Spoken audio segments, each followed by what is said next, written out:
Excelente, todo suyo. Muchísimas gracias, Javi. Bueno, hoy estamos... ¿nos dejó para compartir? ¿Qué pasó? Bueno. ¿Podés compartir pantalla? Sí, ahí estoy empezando a compartir. Fantástico. Hacemos los Bueno. ajustes. Buenísimo, ya estamos. Bueno, como saben, hoy jueves siempre tenemos una charla. Hoy tenemos con mi invitada Analía Fernández. Siempre digo lo mismo y ella se enoja. A ella le debo mucho porque fue una de las primeras personas que confió en mí, me llevó a trabajar por un montón de lados. Y la verdad, esas oportunidades no se las dan a mucha gente y yo siempre termino agradeciendo lo mismo, no solo conmigo, con un montón de gente. Es igual, pero yo le estoy agradecido. Desde, el Basterrica, el francés, corporación y todavía sigo, ¿no? Así que bueno, ¿viste vos cómo pasa el tiempo? Un montón. El francés, ¿te acordás? Bueno, nada, fue la última camada. ¡Qué camada. aventura esta! Sí. Bueno, hoy Analía nos va a dar un tema bastante importante, bien nuevo porque hizo una presentación abajo, así que creo que fue el 12, dijiste, el 12 de septiembre lo habías presentado. ¿Puede ser? Así que bueno, lo tenemos acá con nosotros, un lujo. Es la jefa del Hospital Durán, terapeuta perteneciente a la SATI, docente, y bueno, una lista de cosas que la verdad que no me clase de memoria, perdón. El tema de hoy, adherencia a la estrategia de protección pulmonar y la sobrevida en el distrés pediátrico. Así que, Analía, todo tuyo. Buenísimo, bueno.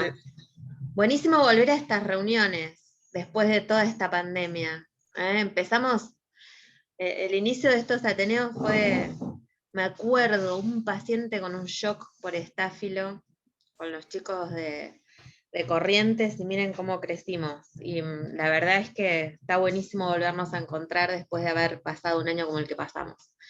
Así que gracias por la invitación. La idea de este Ateneo, en realidad, cuando Anto y Javier me preguntaron qué me gustaría compartir, justo salió esta última publicación que es uno de los estudios auxiliares del PARDI. Me pareció buenísimo compartirlo con ustedes porque este es un estudio que se hizo con el esfuerzo de muchísimas unidades de cuidados intensivos de Argentina y de Latinoamérica, y me parece que corresponde devolver los resultados, y entonces por eso les agradezco especialmente la oportunidad de poder compartirlo con ustedes, porque es un lugar, digo, ahora en los congresos siempre intentamos compartir estas cosas, estamos un poco más separados, y bueno, como poder empezar a compartir lo que resultó del trabajo de todos. Permítanme. Los voy a poner en contexto antes de ir directamente al trabajo del que quiero hablar, y es recordar un poquitito de dónde viene este estudio de monitoreo de las estrategias ventilatorias. No sé si ustedes se acuerdan, pero ya hace unos años muchos de nosotros participamos del estudio PARDI.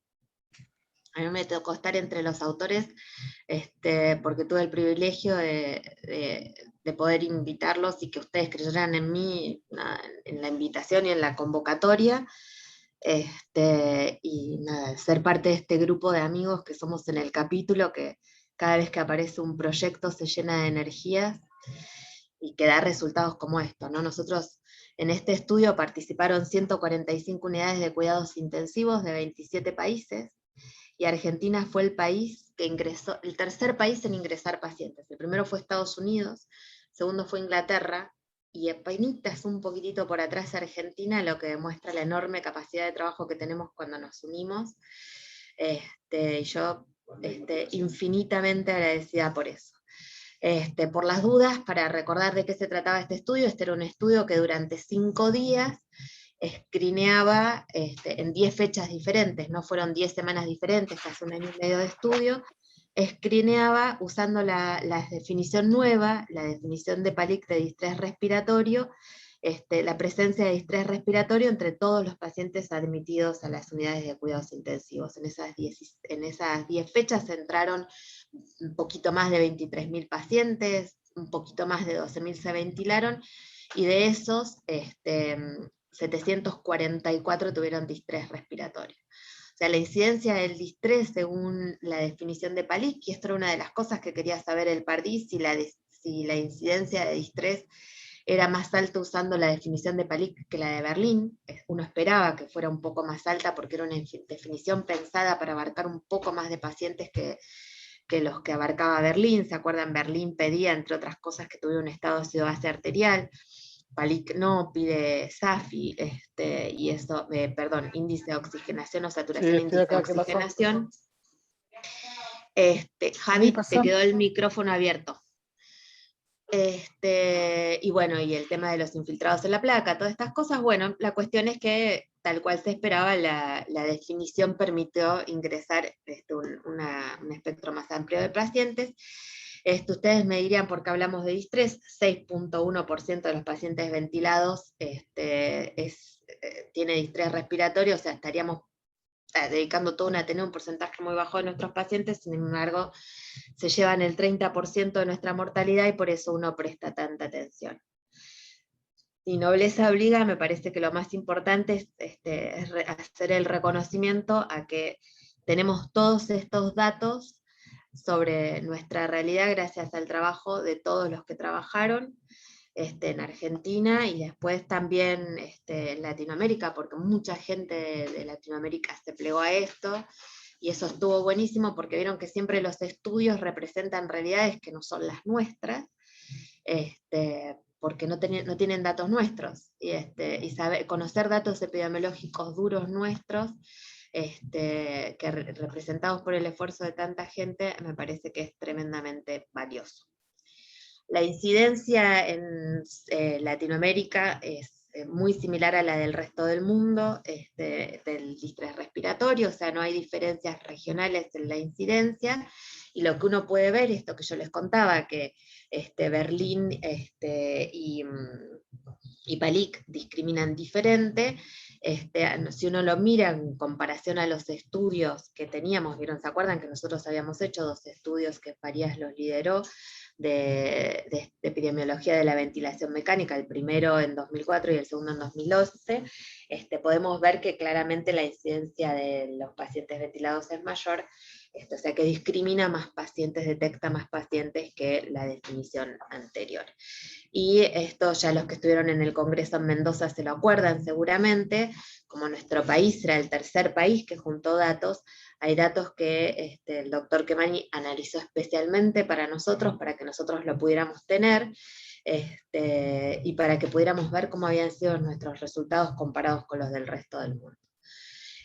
No fueron buenas noticias, si ustedes eso se acuerdan, nosotros tenemos el doble de mortalidad que la que tienen los países del resto del mundo, y los días libres de ventilación mecánica de los sobrevivientes son significativamente menores a los que tenemos al resto del mundo. Y si bien la mortalidad en el distrés respiratorio, como podemos ver por estos estudios epidemiológicos, era antes del 50, del 39 y ahora es del 32, o sea, viene bajando, todavía es muy alta. ¿Y en dónde nos va peor? Nos va peor cuando ponemos a los pacientes en BNI, como pueden ver acá en esta columna. Si ustedes se fijan, esto es Argentina, y la probabilidad de morir cuando estaban en BNI, otros pacientes de medianos y bajos ingresos, y estos son los pacientes de altos ingresos, esto es el leve y el moderado, ¿sí? Leve y moderado, y de nuevo en el severo una mortalidad mucho más alta significativamente más alta que inclusive en otros países de moderados y bajos ingresos, ¿no? O sea, no solo una cuestión de recursos. Nos pusimos a ver si había algún dato epidemiológico que justificara eso, ¿no? Vieron que nosotros a veces podemos pensar que tenemos limitaciones en el acceso a salud, ¿no? Y el acceso a salud hace que esta limitación, que los pacientes lleguen más tarde o que lleguen más graves. Y los pacientes llegan un poco más graves a las unidades de cuidados intensivos, son un poco más pequeños, tienen un poco más de disfunción ventricular izquierda, y teníamos una diferencia significativamente superior de enfermedad oncológica, que es un factor de riesgo, la disfunción ventricular y la enfermedad oncológica de mayor mortalidad en el distrés, eso lo pueden ver en el análisis del PARDI, pero esto no llegaba a justificar todo lo que nos estaba pasando. También son pacientes que llegan con más incidencia de sepsis. La sepsis también es un factor de riesgo, y esto lo vemos porque tenemos una incidencia más alta de utilización de vasopresores e inotrópicos.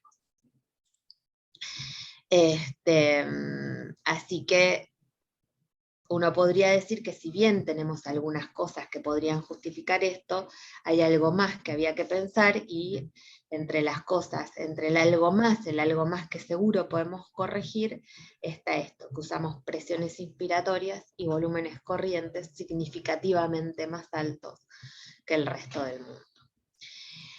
Y ustedes me podrían decir,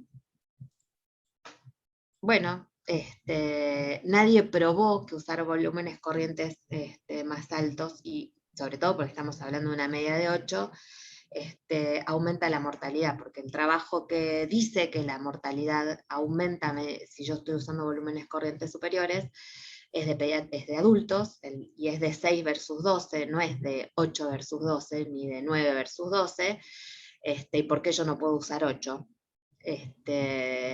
Y tampoco es que están tan altas las presiones, y yo creo que ese es un poco lo que hace que uno no se quede atado a estos valores, ¿no? Que no es desconocimiento, sino que cuesta a veces en este contexto pensar si verdaderamente uno está haciendo mal, y si esto impacta, y qué evidencia tiene. Entonces, para eso estaban estos estudios auxiliares, ¿no? Entre los estudios auxiliares del PARDI estaban el B1, que era el de todas las terapias coadyuvantes, que salió publicado ya hace 2 años, el que salió hace 1 año y medio, el B3, que era el de las radiografías, y que es el B2, que es el estudio de monitoreo de las estrategias ventilatorias. Esto, lo que nosotros hacíamos, eran los que participamos, ¿se acuerdan? Les conté, eran 145 terapias, quedaron solo 74 que quisieron hacer el B3 era un estudio de bastante más demanda de trabajo. De esas 74, 3 eran de Latinoamérica, o sea, de 32 que éramos en todo el estudio general, quedamos 13, quedamos digo yo porque nuestra unidad participó, participando en el de monitoreo. El de monitoreo lo que pedía era que cada 6 horas uno registre los valores del respirador y el estado ácido base más cercano, ¿no? Podía, por ejemplo, nosotros ingresábamos el estado ácido base de las 8 de la mañana y el de las 8 de la noche, porque no sacábamos gases exclusivamente para esto, salvo que hubiera alguna contingencia que hiciera que lo sacáramos, y no anotábamos la saturación, pero sí anotábamos todo el monitoreo ventilatorio del paciente.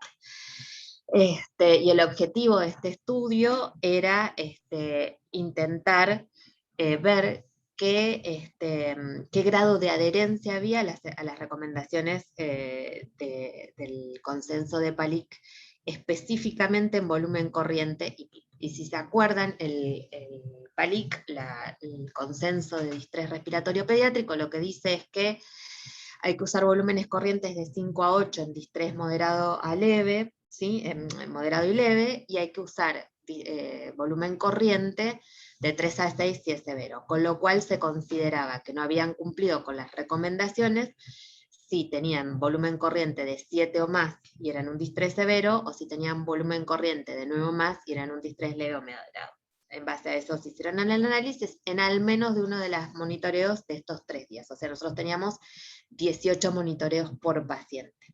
En total, 422 pacientes. Vean que tenemos un análisis muy interesante de datos para hacer, ¿no? Con todos estos registros.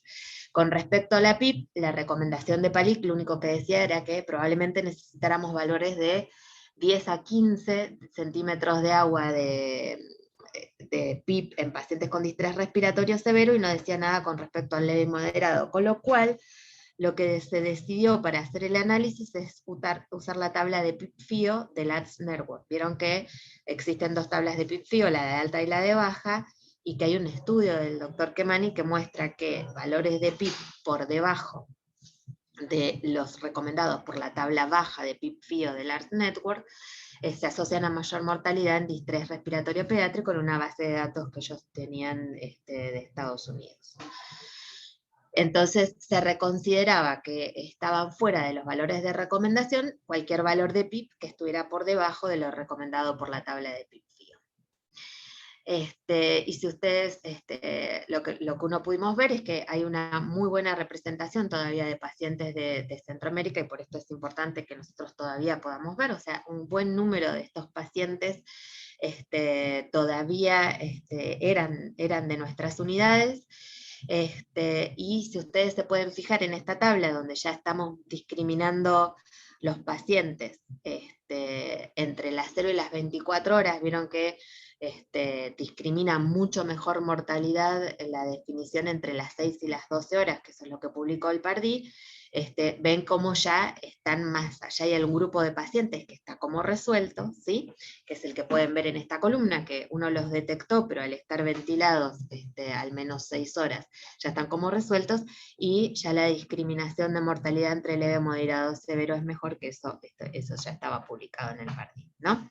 Pero vamos a lo que estábamos discutiendo, que es qué tenemos que hacer con el volumen corriente. Si ustedes se fijan, usamos casi el mismo volumen corriente entre los pacientes que están resueltos, entre los pacientes que están leves, moderados y severos. Y en ningún momento nos sentamos a pensar que esto no puede ser así, ¿sí? Ustedes piensen que a medida que el pulmón está más comprometido, el pulmón que está disponible para la ventilación es cada vez menor. El pulmón aireado, o lo que antes se llamaba baby lung, pensando que era un core fijo y ahora sabemos que es un core móvil, es cada vez menor.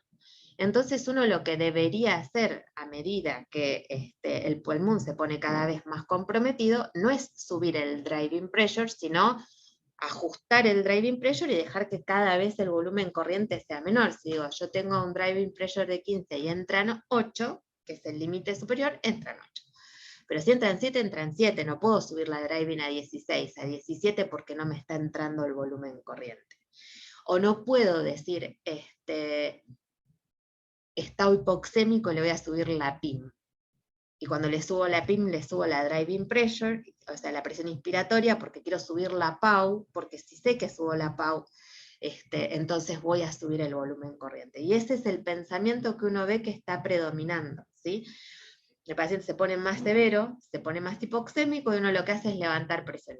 La gran mayoría de estos pacientes estaba ventilado por presión control. Al levantar las presiones, para levantar la PAU, sin animarse a levantar tanto la PIP, porque si bien llegado el momento de el distrés severo sube la PIP, y este aumento es significativo estadísticamente, no es tan significativo desde la clínica. Entonces, fíjense cómo prefieren subir FIO con una FIO media de 0,8, dejar saturaciones que están por fuera de las recomendadas, ¿no? Buscando saturaciones más altas, no poniendo tanta PIP y dejando un volumen corriente que es excesivo, sobre todo para los pacientes con distrés respiratorio. ¿Qué es esto lo que está marcando este gráfico, ¿no? Cómo hacen aumentar el volumen corriente a expensas del delta P, tolerando muy poco la hipercapnia permisiva, ¿sí? Y en realidad yo creo que no es un problema de la hipercapnia permisiva, sino que al ventilar por presión, buscan aumentar la PAU, es lo que analizamos, bueno, no solo yo, sino todos los que estábamos en este estudio, buscan aumentar la PAU aumentando la PIP y no la PIP, la PIM y no la PIP, o sea, la presión inspiratoria máxima y no la PIP. Este trabajo mide delta de presión y no driving pressure, porque solo el 2.9% de los que ingresamos en este estudio medimos plató. Y digo medimos porque nuestra unidad mide plató y estaba toda reportada, pero somos la minoría. Y esto es complicado porque nos saca un montón de las variables de monitoreo, sobre todo en chicos chiquitos, la PIM y la driving pressure, o sea, la delta pressure y la driving pressure no son la misma, sobre todo en tubos chiquititos y en chicos con alguna enfermedad obstructiva residual. Así que esto que nosotros veíamos se ve también a las 48, 72 horas, si bien bajan un poquito el volumen corriente y suben un poquitito más la PIB, esta modificación no es significativa. Y si ustedes lo miran en el artículo van a ver que está bien claro, el 60% del tiempo los pacientes con distrés respiratorio severo están por fuera de los valores recomendados de volumen corriente, y estos se observa también con respecto a la PIB que el 70% del tiempo de los pacientes con distrés respiratorio severo, cuando la FIO es mayor a 0,5, están con valores de PIB por debajo de los recomendados. No es tan grave esto con los pacientes con distrés leve a moderado, porque claro, el driving pressure les permite ingresar el volumen corriente programado, entonces solo el 20% de los pacientes está por fuera de los valores de volumen corriente recomendados, pero así todo, cuando levantan la FIO por arriba de 0,5, usan valores de PIB más bajos de los recomendados. Y estas recomendaciones por fuera de los valores recomendados son mucho más pronunciadas en los países de Centro y Sudamérica. Los que mejores cumplen estas recomendaciones son los países europeos, y cuando vamos a verlo a las 48 horas, a los distrés severos exclusivamente, esto es todavía peor para nuestras unidades, en las que muy pocas unidades cumplen con las recomendaciones. ¿Sí? Esto es qué porcentaje esta es la unidad individual, y este es el porcentaje de cumplimiento de la recomendación, y ven que no estamos bien. Digo, no estamos porque yo estaba ahí también. Entre las características más, estábamos tratando de pensar qué características hacían que qué tipo de unidades cumplían menos con las recomendaciones de volumen corriente y de PIB. Ser de una unidad de Centro Sudamérica es un factor de riesgo para que no te programen bien el volumen corriente. Después había otras cosas que no eran tan significativas en el análisis, y con respecto a la PIB se nota muy claramente el temor a ponerle PIB a los menores de 2 años, a los pacientes de bajo peso, y bueno, a los pacientes que requieren alta PIB por un distrés respiratorio severo. Y cuando hacemos el análisis de mortalidad, lo que uno ve es que al menos un valor por fuera del volumen corriente se asocia a mayor mortalidad, y cuanto mayor es el porcentaje de tiempo pasado por fuera del volumen corriente recomendado, como pueden ver acá, casi triplicamos el riesgo a morir en los pacientes con distrés respiratorio. Y esto pasa también con el porcentaje de no adherencia de la PIB. ¿Sí? Por cada valor, por cada 10% que no está ajustado, tenemos un incremento en la mortalidad asociado a distrés respiratorio. Así que es claro que la no adherencia a las recomendaciones, sobre todo de volumen corriente y de PIB en distrés respiratorio severo, se asocian a una mayor mortalidad y a una mayor estadía. Y les quería contar esto también. Uno sabe que la gente conoce las recomendaciones, pero que lo que necesita es hacer programas de adherencia. Y ya hay 3 publicaciones, por lo menos, de programas de adherencia, yo se las quería compartir, digo, porque uno no puede venir nada más con la buena noticia, con la mala noticia, tiene que venir con la solución. Yo me gusta, digo, hay que venir con el problema, con la solución al problema. La solución al problema es, lo primero, medirse y saber cuál es el problema. Nosotros ya nos medimos, y ya sabemos cuál es nuestro problema. O sea, tenemos un diagnóstico que es que usamos un volumen corriente excesivo y una PIB baja. La PIB está baja, no tan críticamente, pero está muy críticamente alto el volumen corriente. Entonces nosotros lo que necesitamos es un programa que nos permita detectar el distrés respiratorio precozmente, o sea, escrinear diariamente el distrés respiratorio, y un sistema de alarmas para programar adecuadamente el volumen corriente y la PIB. Este es un estudio que se hizo en una unidad en Estados Unidos, y ustedes pueden ver que cuando uno hace eso, incrementa altamente la adherencia. Ellos hicieron 2 ciclos, en el primer ciclo vieron que tenían algunas dificultades para la adherencia, detectaron cuáles eran, tuvieron un ciclo de educación y mejoraron la adherencia, y con eso la mortalidad global del distrés fue del 14%, que es 17-18, ¿no? Y este era distrés severo, moderado a severo, con lo cual suele ser un poquitito más alta que la global. Con lo cual, si bien ellos no hicieron un análisis de mortalidad, porque lo que estaban viendo era un análisis de calidad, pudieron ver que si uno se sienta e implementa un protocolo, las cosas mejoran. Y esto es en Singapur, por ahí ustedes tienen presente al grupo Pacman, que está trabajando bastante en epidemiología del distrés y en respiratorio. Judith hizo un análisis de cómo les fue a partir de que implementaron un protocolo de detección y de ajuste de las estrategias ventilatorias de acuerdo a las recomendaciones PALIC, especialmente volumen corriente y PIP-FIO, tabla PIP-FIO, ¿sí?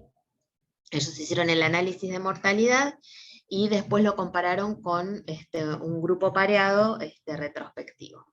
Y lo que pudieron ver es que con el ajuste de volumen corriente que ellos tuvieron y que con el ajuste de PIP que lograron hacer, tuvieron una tendencia en la disminución de la mortalidad en el análisis multivariado con un odds ratio que permite hablar de un descenso de la mortalidad relacionado con este ajuste del volumen corriente y de la PIP asociado a la tabla de PIP-FIO.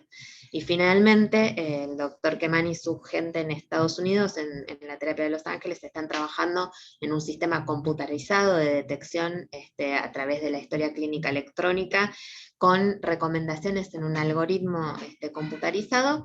Hicieron un estudio piloto para ver cómo se ajustaba esto, y solo en este estudio piloto, donde, como pueden ver, el N es muy bajito porque es un estudio piloto para ver cómo corría el algoritmo, solo con empezar a bajar el volumen corriente y corregir la PIP, ya tuvieron una tendencia a menor mortalidad y a menor estadía en ventilación mecánica. Por lo que el mensaje final es, nosotros ya nos medimos, ya sabemos que no adherimos apropiadamente a las recomendaciones PALIC, ya sabemos que las recomendaciones PALIC se asocian a mayor mortalidad, pero también sabemos que tenemos la oportunidad de diseñar protocolos de detección precoz y de ajuste de estrategias ventilatorias de acuerdo a severidad de distrés, y creo que es una muy buena oportunidad de sentarnos a discutirnos si nos parece que podríamos llegar a hacerlo, cómo podemos colaborar entre todos para conseguirlo. Y eso es todo. Muchísimas gracias, Analía. Es difícil generar todos seamos prolijos con la ventilación mecánica, hablando a nivel servicio muchas veces, ¿no? Porque uno puede, ¿cómo haces algo que se proyecte en todas las 24 horas de atención de los chicos? Es muy interesante el desafío, pero es complejo. Yo creo que los médicos tenemos todos un enorme deseo de ayudar y no dañar. Totalmente. ¿Sí?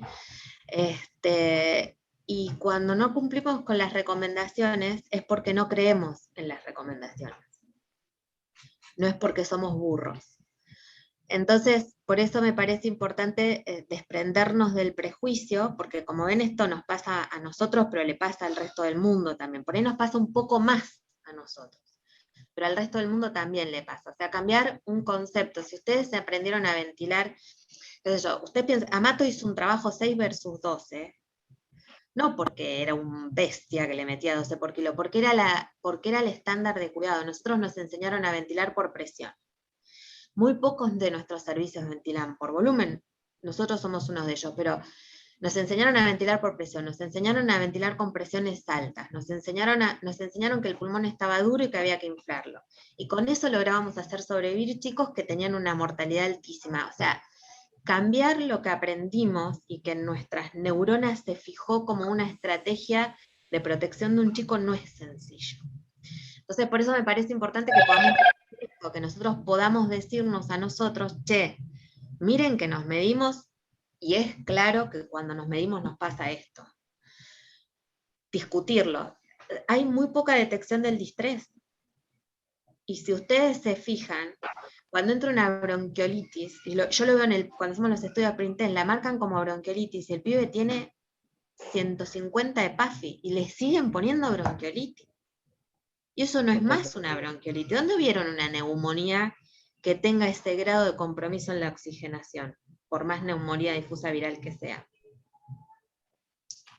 Entonces, primero detectarlo, primero asumir que eso, o sea, hacer un buen screening, después categorizarlo y después acordarse que hay que bajar el volumen corriente. Todo eso necesitamos discutirlo mucho, hacerlo uno.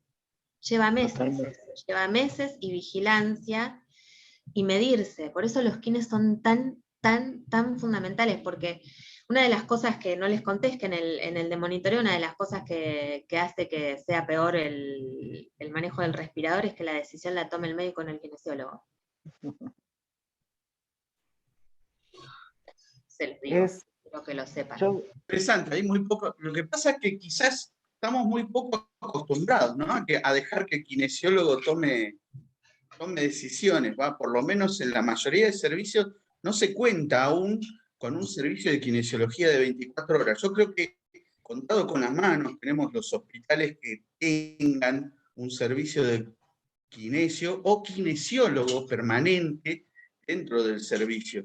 Hay algunos lugares e instituciones privadas que recién ahora están teniendo conciencia de eso a través de lo que sucedió con la pandemia, pero con un sentido de necesidad más que nada y desborde de trabajo respecto de lo que sucedió, obviamente. La pandemia fue la gran marcadora de un montón de situaciones y creo que ahí se vio la participación del kinesiólogo y se lo está empezando a respetar a través de eso.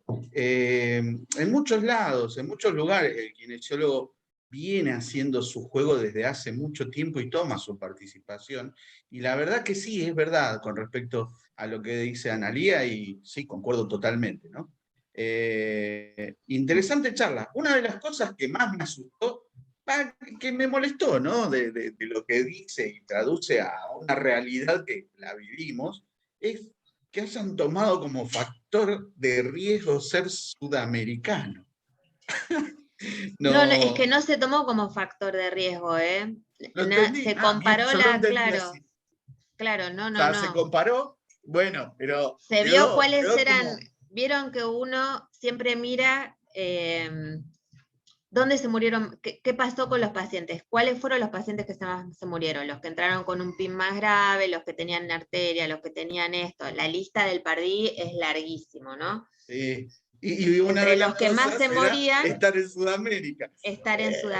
Cuando vos haces el multivariado, termina resultando un factor de riesgo. Pero no es que vinieron con el prejuicio, vamos a medir a estos latinos que. No. No, bueno, es lo como medimos de alguna manera, sí. No, de alguna manera no. Es como medimos. Es verdad. Lo primero es aceptar la realidad. Lo primero que para cambiar la realidad es aceptarla. Por eso te decía, medirse todos los días, tener un kine que hace todo el monitoreo a la mañana, que lo hace cada vez que algo pasa, que lo hace regularmente cada 8, cada 6 horas, que está activamente discutiendo la programación del respirador es importante. ¿Por qué? Porque ahí vos te das cuenta cuando te está saliendo de la norma y te obliga a pensarte qué es lo que estás haciendo y cómo lo podés mejorar. Nosotros manejamos por lo menos 29 variables a la vez de los pacientes. ¿Sí? Eso está medido. Uno a la ronda de la mañana a veces toma hasta 29 decisiones por paciente. Entre ellas, ¿qué va a hacer con el respirador? Entonces, no podemos ser tan soberbios de creer que todo se puede, que toda la gente que sabe y que puede estar ahí. Entonces digo, bueno, tenemos un montón de cosas que podemos pensar cómo hacerlas mejor. Yo no lo vería esto como, ay, látigo. No. Esto es una oportunidad de mejora. Sí, es la Tenemos idea. Una evidencia clara. Los programas de adherencia, sobre todo, eso está bueno, y medirse y tratar de estar, consciente de lo que somos y a partir de ahí avanzar. Sí, perdón. Diego me quería preguntar algo. Diego, dale. Buen día a todos, muchas gracias por la invitación y por la exposición, Analía, muy clara. Y bueno, los datos son datos y bueno, lo demás pueden ser interpretaciones y demás, pero un poco pensaba yo en la realidad nuestra, puntualmente en el Hospital de Niños de Córdoba. Y bueno, sí, los datos que que mostrás son inobjetables y bueno, no se pueden Son de discutir. ustedes también, ¿eh? Pero, sí, Igual sí. que mío. Sí, Sí. así es. Pero pensaba un poco a ver qué explicación podría tener, porque en el rol que yo tengo, yo estoy como instructor de los residentes de terapia intensiva. La verdad que hay una renovación importante en el plantel de las guardias de nuestro hospital, y son médicos, la mayoría de los jefes de guardia son médicos que tienen menos de 40 años en este momento, o sea que todos son contemporáneos a PALIC, las definiciones del 2015, y la verdad que todo el mundo la tiene clara, los conceptos de ventilación protectiva y de...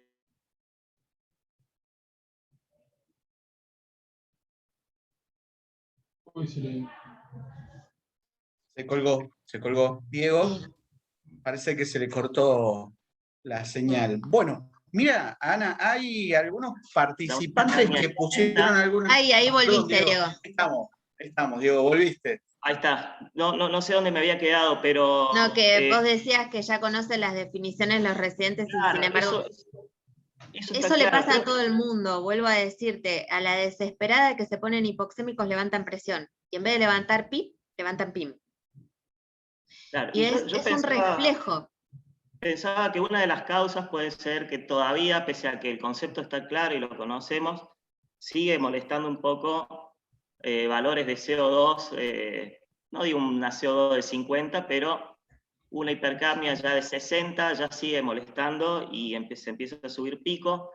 Y después hay otras razones que por ahí es una eterna discusión, pero por ahí el que estuvo de guardia tiene su justificativo, o al menos su argumento, y lo que nos pasa a nosotros, asumo que también en muchos de los centros de acá de la Argentina, es que gran parte de nuestros distrés terminan siendo IRAP, que bueno, se complicaron, desarrollaron un distrés, y a veces tenemos mucho patrón mixto, donde vos decís, bueno, este hipoxémico, nosotros ventilamos por presión, subimos la PIP, ¿sí? Y llega un momento donde vos ves la placa, ves que el paciente está hiperinsuflado, ves que cumple todos los criterios de distrés, absolutamente todos, pero es un patrón mixto, sigue teniendo obstrucción, sigue teniendo hiperinsuflación en la placa, medís autopip, tiene autopip, y vos decís, y es ahí donde te empezás a decir, ¿qué hago?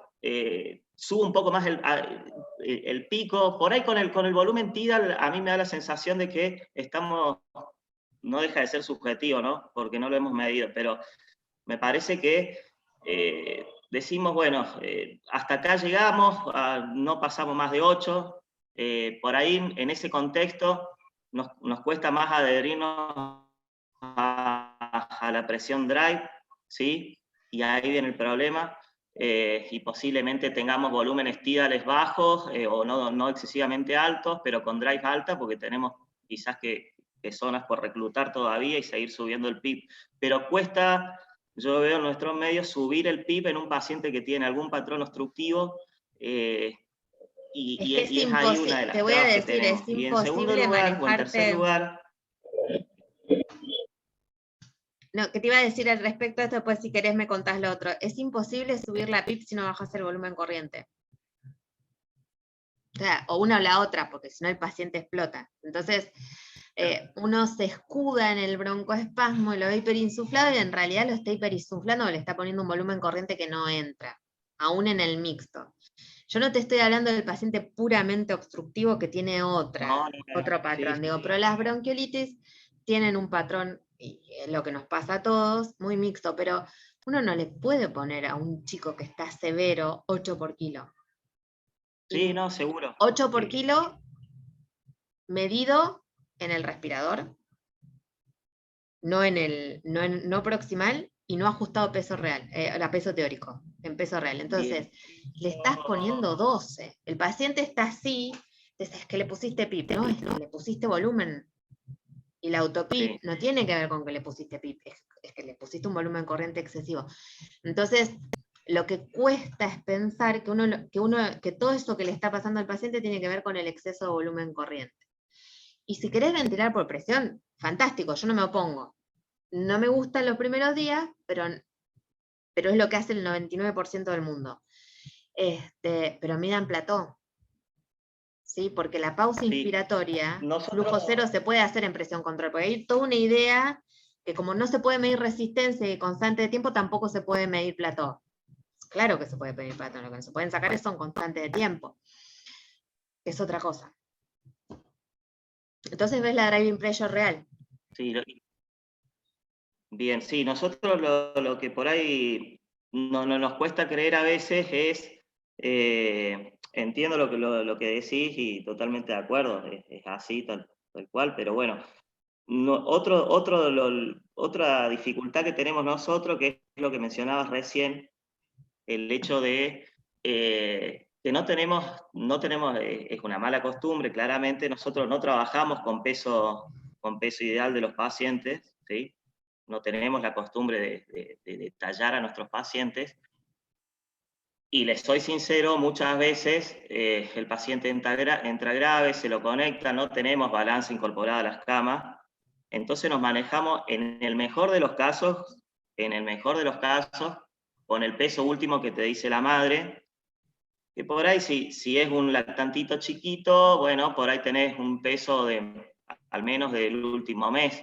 Cuando es un poco más grande, o a veces un medio social más vulnerable, donde a veces los controles no son los ideales, y un poco, bueno, según la edad, más o menos tendría que tener, qué sé yo, tiene 8 meses, bueno, debe estar en 7 kilos, 8 kilos, y nos manejamos así. Y esa creo que ahí puede venir una cuestión a mejorar, por lo menos en parte de nuestro hospital, en nuestro medio. Sí, claro. Y además, miren que no son cosas difíciles, ¿ven? Que no son cosas, digo, porque uno piensa, ¿son cosas que requieren muchos recursos? Plata. No es que nos falta ECMO, que nos falta tallarlos. Probablemente sí nos falten kinesiólogos, eso es un problema, ¿no? Porque es cierto que es mucho más fácil que el paciente esté tallado el día que vos tenés un kinesiólogo de guardia. Vos te estás poniendo la vía central, haciendo las indicaciones, qué sé yo, en todo ese despelote, que todos lo conectamos a, ¿no? Pesar 8, conectalo que está chocado. Y en el medio, pero digo, eso es poquito tiempo, en el medio ya viene el kine que está pensando en eso, lo talla, te ajusta el resto, ¿sí? La cabeza tuya va para otro lado. Son cosas que ayudan un montón, ¿no? Porque si no, hasta que vos terminaste de sacarlo de la sepsis, del shock, de todo lo que le pasó, hiciste las indicaciones, evolucionaste, hablaste con los padres, ahora toca tallarlo, ¿no? Sí. Pero bueno, toca tallarlo, hay que tallarlo.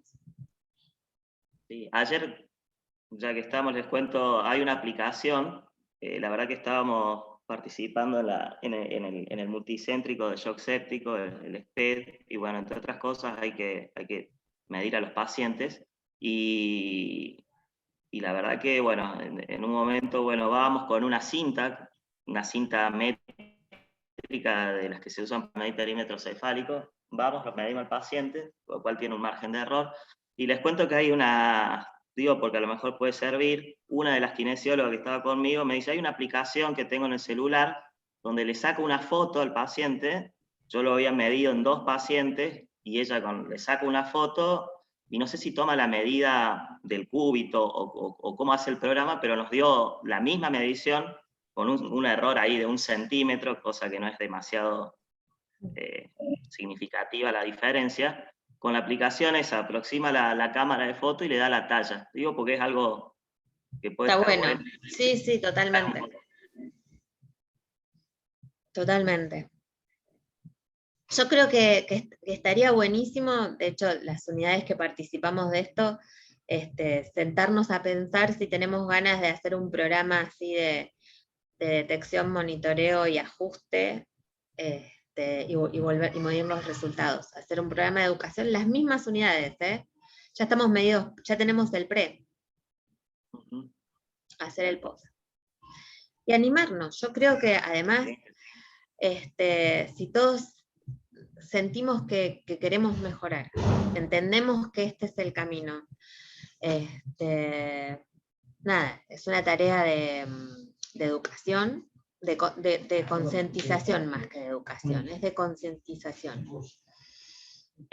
De nuevo, yo creo que todos queremos que los chicos se vayan a su casa, que cuando hacemos las cosas de manera diferente, no lo hacemos porque somos unos ignorantes, lo hacemos porque ese es el reflejo que tenemos por la educación que trajimos, ¿sí? Entonces, chiquis, entonces es importante trabajar eso. Estaría bueno, ¿no? Como bien habías dicho, programas de adherencia como para empezar a establecer las normas, ajustarlos, medirnos, estar consciente de lo que somos y salir adelante con lo que somos, ¿no? Y que son cosas simples que se pueden hacer. Y es verdad, los cambios son simples, cuestiones de educación, de difusión que se pueda hacer, y creo que esto es un buen medio, por eso lo utilizamos y por eso, nada, gracias Analía, la verdad que está muy bueno el tema, de algo que parecía en principio complejo con todos los números y los datos que sí ayudan a este tipo de cosas, terminamos con cosas simples que podemos hacer y claro, como yo había dicho hoy en principio, medirnos a veces asusta. La verdad no la quiere ver mucho, ¿no? La verdad es lo que cuesta aceptar, pero está bueno, está muy bueno. Yo no sé si hay alguien más que quiera decir algo. Gracias, Diego, por tu participación. Si alguien quiere comentar algo, hacer una pregunta. Del Hospital de Trauma no solo te envían saludos, Analía, Silvina Ábalos también, y hicieron una pregunta. En realidad sí, dice, buenos días, excelente análisis. La pregunta, ¿se sigue usando la tabla PIB-FIO del IR10net? Sí. Claro, los adultos para adultos, de momento, no hay nada que lo haya superado. Y de hecho, para pediatría, si usamos valores por debajo de esa tabla, aumenta la mortalidad, y eso lo analizó Giacomani. La verdad es que ajustarse seriamente a esa tabla, ¿sí? Digo, uno cómo ajusta PIB, a mejor oxigenación, a mejor hemodinámica y a mejor compliance. Eso es lo que uno debería hacer. Ahora, cuando uno está haciendo eso, tiene que tener la tabla acá, al costadito. Y si uno no se animó y le dejó la PIB muy baja, tiene que pensar qué hizo, si tiene que hacer un escalonamiento lento y titular para abajo. ¿Qué es lo que está pasando? Si está con el volumen corriente muy alto y por eso no puede titular la PIB. ¿Está? Entonces, esa tabla nos sirve como un reaseguro. Si uno se siente inseguro para titular por PIB Compliance y quiere ir por la tabla, va por la tabla. La tabla hace lo que nosotros hacemos siempre, sube de 2 en 2 y lo deja. ¿Vieron? Esta es la relación. ¿Vieron que nosotros vamos subiendo la PIB de 2 en 2 hasta que podemos bajar la FIO? Más o menos, ¿no? O de 3 en 3, depende del servicio. Pero eso es una tabla de PIB-FIO. Eso es una tabla de PIB-FIO. Que lo que hizo fue, che, vos cuando tenés esta FIO, ¿con qué PIB andás? Con tanto. Nada más. ¿Entienden? Esa es la tabla de PIB-FIO. Esa tabla a nosotros nos sirve como piso, como referencia. Entonces, si uno no se anima a titular por compliance, bueno, agarra la tabla y listo, track, la tira ahí. Y si está titulando por compliance, la tiene presente para no quedarse por debajo. Es como el guardarrail, digamos, yo a veces digo, porque a veces hay disociaciones, ¿no? Entre PIB-FIO, PIB altas y FIO baja. Es inentendible a veces, ¿no? Bueno, nada. Pero es el guardarrail, es lo que digo yo, para no desbarrancar. Hay otra pregunta que dicen, ¿a qué se refiere el delta pressure en la modalidad control? Creo que... Lo que pasó fue esto, que era lo que yo les decía, mucha gente no mide presión plató, con lo cual el estudio no podía analizar driving pressure, porque no tenían presión plató medida, o sea, solo el 3%, 0.9 midió presión plató. No se pudo hacer un análisis con esos poquitos datos de presión plató. Entonces sí se hizo con delta de presión, que es la diferencia entre la PIM y la PIP, sabiendo que por lo menos podría llegar a haber 2-3 puntos de diferencia con la driving, ¿no? No, por ahí no en todos los pacientes, por ahí en los más chiquitos, con tubos más chiquitos, pero bueno, eran los datos que estaban disponibles. Y así todo, midiendo delta y no driving, la diferencia fue significativa.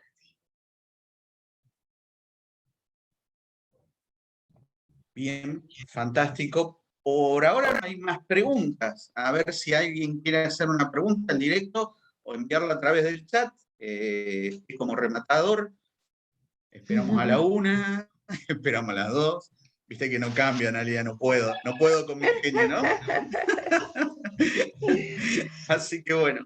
Bueno, Ana, ¿qué decirte? Muchísimas gracias, muy buen trabajo, la verdad que Open Mind abre la cabeza, está bueno, es algo simple y sencillo, algo que sí anima a hacer algo para organizarnos, para salir adelante y para corregirnos más que nada. Primero medirnos, como decís vos, sí, establecer de que somos así y que bueno, nada, estamos así, podemos corregirnos. Eso es lo bueno, ¿no? Eso es lo que venís a postular. Y que Efectivamente. la corrección son cosas simples y está buenísimo. Nada, no sé si querés decir algo, Javi, vos. Nada más, buenísimo volverlos a ver a todos. Muchísimas gracias. Muchísimas gracias, Analia. Nos vemos el jueves que viene. Siempre es bueno escucharte, Analia, así que muchísimas gracias. Gracias, siempre bueno es verlos. Siempre aprendemos entre todos, así que... Tal cual. Gracias, Ana. Nos vemos el jueves que viene. El jueves que viene, para todos los que están, quedan invitados al 7 de octubre con una charla que nos va a dar Roberto Jaborniski. Así que bueno, prepárense. Buenísimo. Vamos a hacer sorteos de guardias y sorteos de tubos, como dije, para todos los participantes, ¿sí? Se va a entregar el laringoscopio de oro para la mejor charla, digamos. Claro.